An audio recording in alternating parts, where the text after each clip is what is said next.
Hi everyone, welcome back to the Tox Lab. I'm Rebecca. I'm Rob. This week we're going to look at a possible link between Swedish poisoning deaths and saunas.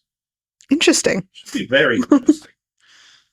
So, first of all, Rebecca, why don't we look at this paper looking at Swedish poisoning deaths? So this paper is titled A Nationwide Swedish Retrospective Study on Poisoning Deaths Between the Years 2000 and 2022. So in this paper, they looked at the Swedish death register, which records all causes of death and demographics, and classes causes of death based on ICD-10 codes. ICD-10 codes, those of you who don't know, are International Classification of Diseases codes, and they're a standardised system to classify all sorts of diseases and causes of death. They looked at data collected on the cause of death register, which in Sweden is a mandatory register that records information on all deceased people in Sweden. It's been going since the 1960s. They looked at the data collected from the 1st of January 2000 to the 31st of December 2022, and they used ICD-10 codes for poisonings. Shall I get into some stats? Please do get into some stats. Shall we get into some stats? I'd appreciate that. So this is quite a stats-heavy paper, just heads up. So from the data set, 70% of the individuals who died by drug poisoning were men. The median age at death was 53, and private homes were the most common location for poisoning deaths. And quite interestingly, 1% of all deaths in Sweden are due to drug poisonings. I don't know how that compares to over here. That seems really high, but I don't know quite how that compares. So based on the ICD-10 codes, they could pull out the type of poisoning that caused the death. So 46% of poisonings were due to drugs, 33% were due to alcohol, 4% were due to smoke/carbon monoxide, 0.4% were solvents, pesticides, things like that. 16.3% were unspecified, which is quite interesting. I don't know why they've been classed as unspecified. Yeah, so poisoning, but not a particular poison identified. So I think the age demographic and the location demographic is quite interesting. So men in their 50s, much more likely to die at home. Don't know if we really consider the home to be a risky place, but perhaps riskier than we kind of anticipate. I think especially when you're talking about poisonings, and because it's got carbon monoxide in there, and obviously all the different kinds of drugs like prescription meds, things like that. So out of the study population that they pulled, 83% of them had toxicology results that they could delve into a little bit deeper. So there were 396 unique substances in 100,984 positive tests. And the median number of substances per case was 4. 16% were single substance poisonings. 75.3% of them were positive for ethanol as well. And the most common substance detected was ethanol, zopiclone and nordiazepam. So most of these cases involved multiple drugs, and ethanol being quite overrepresented in a lot of this. This does kind of show us that polydrug use might well be kind of a big issue in this data set, particularly in Sweden. I don't know how the Swedish pattern compares to maybe the rest of Europe. No, I'm not sure on that either. The number of substances, interestingly, increased during the study period. They do talk about a change in their detection methods, I think, in 2011. So maybe they're just able to pick up more drugs in these cases than they had been previously, which might be skewing the stats a little bit. Or it could be a genuine thing and more people are taking multiple drugs more recently. Yeah, so is this a product of changes in methods, or is there genuinely an increase in the number and types of drugs being taken over time? I think what's interesting is looking at the drug trends, there does appear to be a couple of spikes in the opioid-related deaths. Little one at 2009, and then it starts to increase in 14 to 17. No, that is interesting. There was an outbreak in 2009, I believe, of fentanyl derivatives in Sweden. Okay, so maybe that's possibly the cause of that spike. Possibly. So one thing that struck me about this paper is just how good Sweden's data is. We don't have anything like this level of consistent register in the UK. I believe in Sweden all of the toxicology is all done at one lab, and therefore it's all consistent and comparable, which does give you aside from the change in method that they discussed in 2011. Yeah, I think it's about then. Otherwise, the methods were consistent between subjects, which does give you really sort of much higher data clarity than we sometimes get in some places. What they did note that I also thought was quite interesting is that they had more drug poisoning related deaths that didn't have autopsies since about 2016. So I don't know how that compares to the sort of things we're seeing. So there was a decrease in the number of autopsies done. Is that because they were just doing toxicology without doing a post-mortem? Well, I think so. From my experience, you don't actually know what you're going to find at post-mortem until you do one.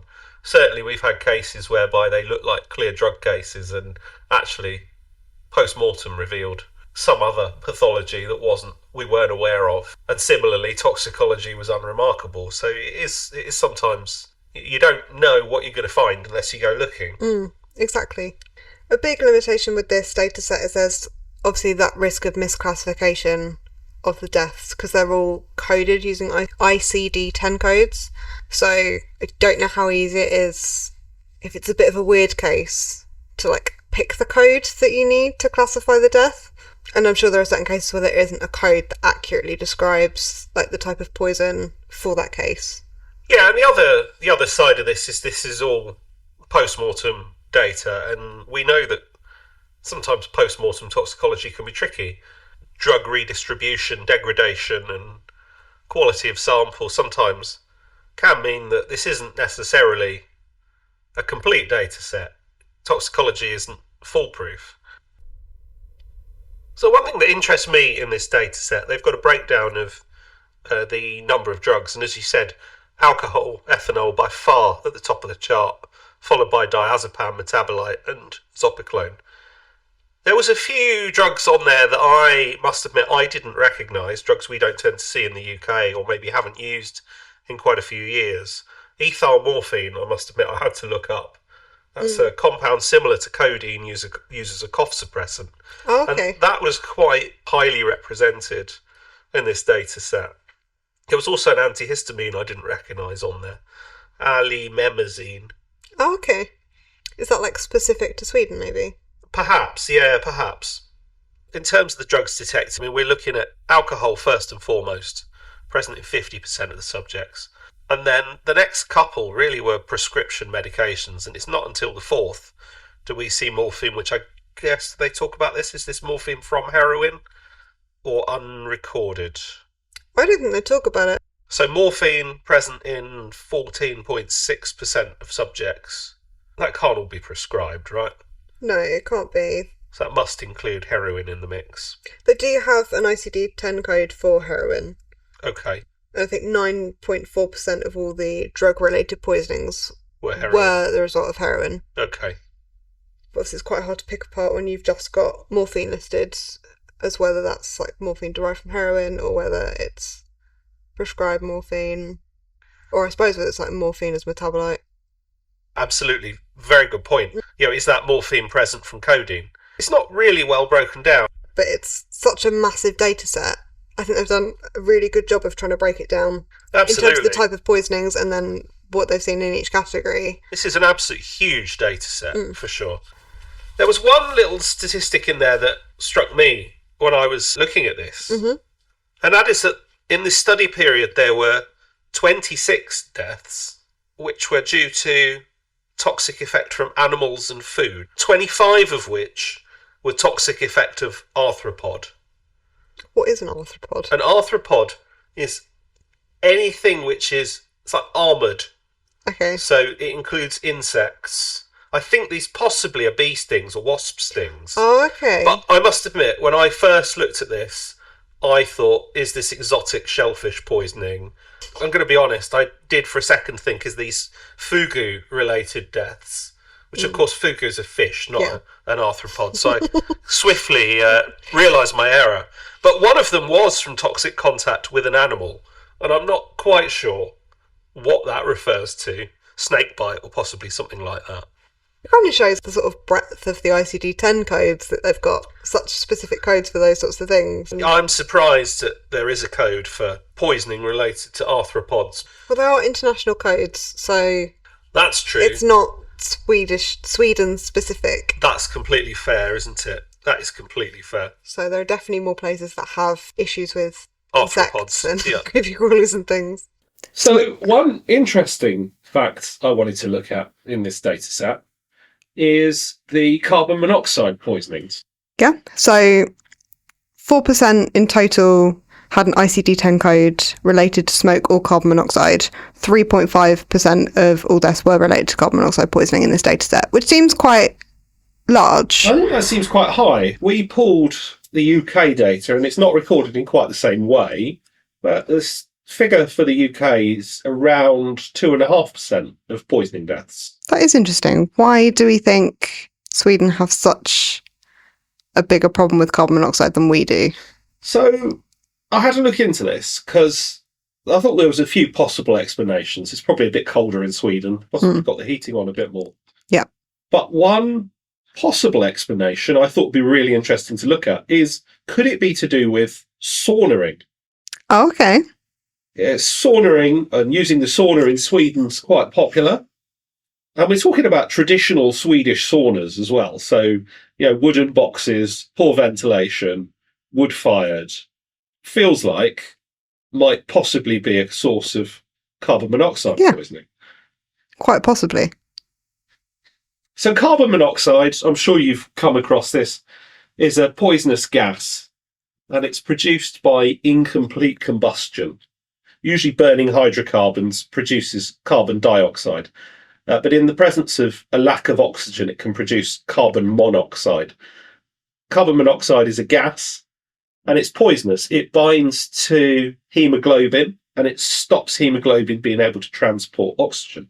In order to investigate this possible sauna link, I've done some digging, and we found another paper looking at sauna deaths, specifically in Sweden. So the next paper we're going to talk about is Sauna Deaths in Sweden, 1992 to 2003. Thanks, Rebecca. So this study was carried out looking at deaths in saunas in that time period. Actually used a very similar methodology to the first paper. It was based on the Swedish National Registry of Deaths, encoded using ICD-10 code. So Rebecca, why don't you take us through some of the characteristics of sauna deaths? Yep, so they managed to pull 96 cases initially which had an ICD-10 code for excessive heat or the mention of sauna in the free text circumstances of the cases. 19 of these were excluded straight off because they had no direct connection with saunas. 4 of them were suicides in saunas, so they were excluded, and that left them with 77 cases to talk about. And obviously a big caveat of this data is that heat could have contributed to all the deaths in all these cases. They've also acknowledged it in the paper, which I think is important to consider, is that the exact cause of death in these cases is quite difficult to determine because there have either been quite a few post-mortem changes that have gone on, there's been a time delay between them dying and being found. A lot of them are found in the morning after, and a lot of them had more than one potential cause of death. So could have been the heat stroke from the sauna, but could have also been an underlying disease that had gone on. 82% of these were men. Most of them were middle-aged, and most were found dead in the morning after being missing the night before. And 50% of all these cases occurred on a Friday or a Saturday, which I thought was quite interesting. You're more likely to die in a sauna on a Friday or a Saturday, or you're more likely to take a sauna on a Friday and a Saturday. That's up for debate. Yeah. I do love a sauna, I must admit. Yes. It's not the first time I've heard that. So they categorised the different cases of those who had a definitive cause of death, an identifiable disease, no disease state that could explain the death, and these were classed as heat stroke, and then those that were classed as unknowns because of post-mortem changes like decomposition and things that had gone on. They had 10 cases with a definitive cause, so 6 of these were drownings, 4 of which were alcoholics, and they were all found in nearby lakes near to where they'd been saunering. 2 of these were carbon monoxide poisonings due to accidental fires that had occurred in the sauna, and 2 of these were oxygen deprivation due to clogged vents in their saunas. So only 2 carbon monoxide poisonings? Yeah, works out about 3%, but yeah, only 2 of them were carbon monoxide poisonings. So possibly my hypothesis about saunas and carbon monoxide poisonings isn't the case. No, it is important to mention that this data set's from 92 to 2003, whereas the Swedish poisoning statistics we were looking at earlier were from 2000 to 2022. So it could be that there's been a massive increase in carbon monoxide related deaths in saunas since 2000 that just haven't been captured in this data set. I can't tell you that. Certainly a possibility. Does seem a little bit unlikely. It does, but it's worth bearing in mind. So 54 of the cases had an identifiable disease. So 30 of them were chronic alcoholics. 13 of them had coronary atherosclerosis. 3 of them were classed as ethanol poisonings because they had an ethanol of 350 milligrams per 100 ml. And that's the cutoff they were using. 2 had acute MIs. 1 had aortic valvular disease. 1 was a burn and 1 was complications due to an old MI. It was noted in the paper that this is kind of consistent with the general Swedish population. So 23% of all deaths in Sweden are caused by ischemic heart disease and related causes to that. And not overrepresented in this sauna population. Yeah. So that therefore probably suggests saunas are okay if you've got a bit of heart disease. I think so. I don't think they're exacerbating it necessarily and causing more people to die in saunas than would in the general population. Were there any illicit drugs found in the sauna population? Yep, so 8 cases had illicit drugs that were detected. 4 of those had amphetamines detected, which I thought was quite interesting. And Interesting. And in total, 49 cases were positive for ethanol, and the mean concentration was 160 milligrams per 100 ml. 67% of those had an ethanol greater than 200. So fairly intoxicated. We're Yeah. just talking a little bit of ethanol. No, we're talking a good go in ethanol for the average person. Actually, that was going to be one of my points, that heat deaths can lead to post-mortem production of ethanol.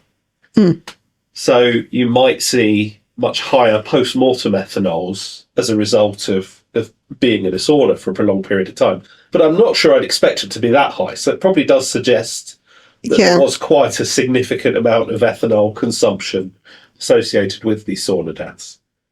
I don't know about you. It doesn't normally occur to me to mix alcohol in saunas. That doesn't seem like a good combo. I can't imagine it's a particularly enjoyable experience, but then I don't sauna a lot and I'm not Swedish, so maybe it's a tradition in Sweden to have a drink and then go sauna. Yeah. I don't know. Yeah. Cultural differences. Apparently in Finland it's a thing to cook sausages in the sauna. No. That's not good. I can't imagine those taste nice, but I mean, if anyone is listening who's had sausages cooked in a sauna, please let me know, because I'm interested. So what's the take home from this? Don't drink in the sauna. I think that's... Don't be a middle-aged man in the sauna. Yes. Don't sauna on a Saturday. Don't sauna on a Saturday. Always sauna on a Tuesday. It's interesting to note, other than the 2 cases that were due to oxygen deprivation in the poorly ventilated sauna, all of them were found alone. So maybe sauna with a friend is a good piece of advice. Always sauna with a friend. Unless you think there's carbon monoxide in your sauna, then please don't. Well, I think we're going to wrap it up there. Thank you all very much for listening, everyone. Do give us a like and a follow, and please do leave us some comments or some feedback. We really do appreciate it. Yep, so you can follow us on Instagram. We are the_tox_lab. So feel free to comment on any of the posts relating to any of our episodes or send us a message. And if you've got any paper recommendations that you want us to talk about, we're always happy to have those as well. Okay, great. Well, have a good week, everyone. Enjoy. Bye.